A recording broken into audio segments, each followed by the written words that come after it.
We're looking at some rain chances ahead for Friday and Saturday. Thanks for stopping by. We are Iowa.com. Here's a look at your Local 5 forecast. That cold front to our north and west is going to be the source. A couple of waves of energy coming in along it.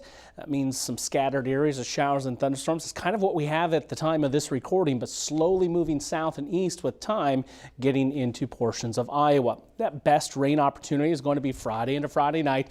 Some regeneration into Saturday. That's going to be more focused into the southeastern portion of the state. Here's Futurecast with the details. The temperature forecast tricky because it highly depends on the clouds and when they arrive. That means northwestern Iowa is going to be the coolest on Friday as they enter the clouds first and eventually the rain as we approach midday. Des Moines right on the edge between being warmer and not. So again, it's highly dependent on when those clouds arrive. I do think we have a chance to make the upper 70s in the metro before cooling down. Notice that rain sliding through, scattered in nature. Nothing overly powerful to be concerned with out of that first wave, but some welcomed rain. Is just not going to be widespread for everyone to enjoy. Starting to redevelop into the second stages of Saturday. Here's where we'll have to watch for a little bit of some shenanigans from Mother Nature there with maybe a stronger storm trying to work into the forecast. Either way, the coverage looks widespread across the state when it comes to at least getting some rain, but highly localized and seeing anything north of a quarter of an inch. That's not going to be a drought-busting rain by any means.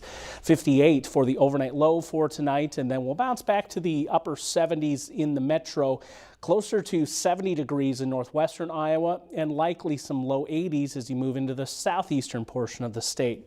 Now in the back half of the weekend, it's cooler, but we're starting to warm things back up Monday and into Tuesday. There's still some summertime left in these temperatures, getting back into the middle 80s. Into the long run, however, there are some hints of a pattern shift coming in and a slow moving area of low pressure, but the details are a bit uncertain at this point in the long run exactly how this all unfolds, but we're still watching this big trough, and that should bring some cooler, rainier air our way. And exactly where it ends up, though, that's what we're going to be watching. Still, also looks like a possibility that we see some spokes of energy radiate off of that.